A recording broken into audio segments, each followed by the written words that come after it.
Welcome back to my channel. ఈరోజు లక్ష్య సాధన అనే మోటివేషనల్ స్టోరీ వినండి. అలారం పెట్టుకుని నీవు ఎప్పుడు లేచావన్నది కాదు, లేచి ఏం చేశావన్నదే ముఖ్యం. నేనిది అయి తీరుతాను అని ఒక లక్ష్యం పెట్టుకోవడం ఒక ఎత్తు. దృష్టి చెదరకుండా దాని వైపుగా మాత్రమే ప్రయాణించడం మరో ఎత్తు. రాముడు లేస్తాడు ఉదయాన్నే, రావణాసురుడు లేస్తాడు ఉదయాన్నే. రావణాసురుడు లేచి పరస్త్రీ వ్యామోహంలో వెడితే, రాముడు దైవకార్యం చేయడానికి వెడతాడు.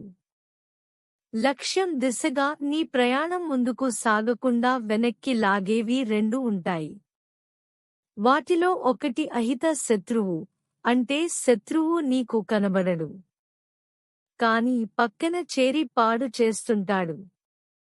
అంటే ఎంతో స్నేహితుడిగా కనబడతాడు, కాని కుట్రలు చేస్తుంటాడు. నీవది గ్రహించే సరికి పుణ్యకాలం దాటిపోతుంది. అబ్దుల్ కలాం గారి మాటల్లో, విద్యార్థిగా నువ్వొక లక్ష్యం పెట్టుకో. ఏ లక్ష్యం లేకుండా గడ్డిపరకలా బతకొద్దు. ఏపీజే అబ్దుల్ కలాం ఏం చెప్పారంటే, నేను యుక్త వయస్సులో ఉన్నప్పుడు ఉన్న శక్తి ఇప్పుడు లేదు. అప్పుడు చేసిన మంచి పనులు, అప్పుడు చదివిన చదువే ఆధారంగా జీవితం కొనసాగుతున్నది. అప్పుడు చదువుకుని ఉండకపోతే ఇలా నేను మీ ముందుకు వచ్చే సాహసం చేయగలిగి ఉండే వాడిని కాదు.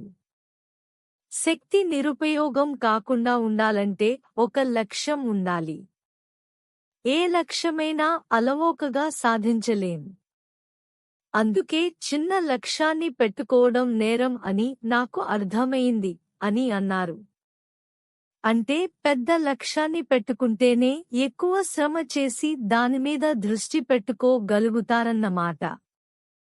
సర్ ఆర్థర్ కాటన్ చిన్నతనంలో తన అన్నయ్యతో కలిసి వీధిలో వెడుతుండగా పెద్ద వర్షం పడి అక్కడక్కడా పెద్ద మడుగులు కట్టింది. ఇంటికి త్వరగా వెడదాం అని అన్నయ్య తొందర పెడుతున్నా కాటన్ ఒక పెద్ద మడుగు దగ్గర ఆగి ఒక పుల్ల తీసుకుని పల్లం వైపున్న చిన్న చిన్న గుంటలలోకి ఆ మడుగు నీటిని మళ్లించాడు. తమ్ముడి నిశిత దృష్టిని గమనించిన అన్న ఇంటికి తిరిగి వచ్చిన తరువాత వారి తండ్రికి కాటన్ చేసిన పనిని ప్రశంసాపూర్వకంగా చెప్పాడు. ఆయన కుమారుడిని నీటిపారుదల శాస్త్రంలో ఇంజనీరును చేశారు.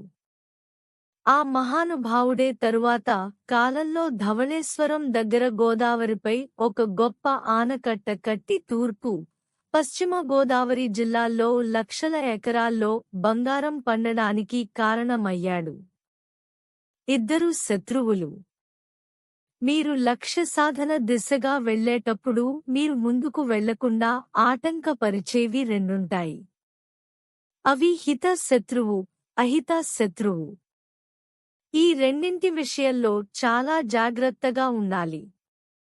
అహిత శత్రువు అది శత్రువని తెలిసిపోతూనే ఉంటుంది, తెలిసి కూడా ప్రమాదం చేస్తుంది. హిత శత్రువు మనిషిని ఆకర్షించి నాశనం చేస్తుంది. ఆ కాలంలో అనవసర విషయాల జోలికి వెళ్లడం అంటే జీవితాలను పాడు చేసుకోవడమే. అక్కరలేని వయసులో సెల్ ఫోన్, అర్థం లేని మెసేజ్లు, వీడియోలు చూసుకోవడం, పనికిమాలిన గ్రూపుల్లో ఉండడం. ఏ లక్ష్యం లేకుండా అస్తమానం వీధుల వెంట తిరగడం.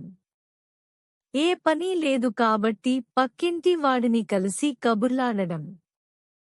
కాసేపు మంచి పుస్తకం ఎందుకు చదువుకోవు? మంచి విషయాలు ఎందుకు ధ్యానం చేయవు? నీ చదువు నీవు చదువుకుంటూ కూడా నీ మనసుకు నచ్చిన మంచి హాబీలు. వీటిని విలాస విద్యలు అంటారు.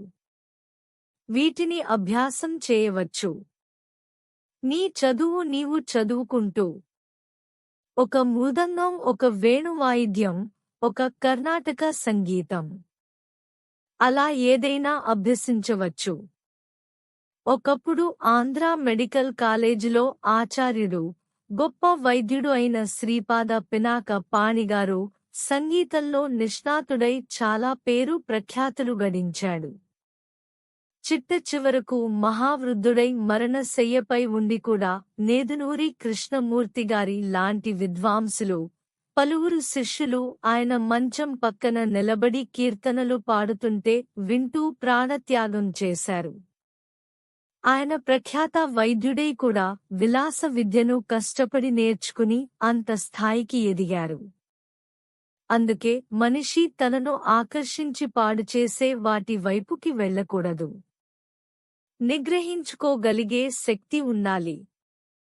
సర్వేజనా సుఖినో భవంతు. లోకా సమస్తా సుఖినో భవంతు. ఓం శాంతి శాంతి శాంతిః.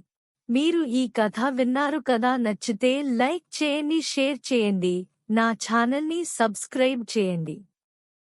Thank you for watching.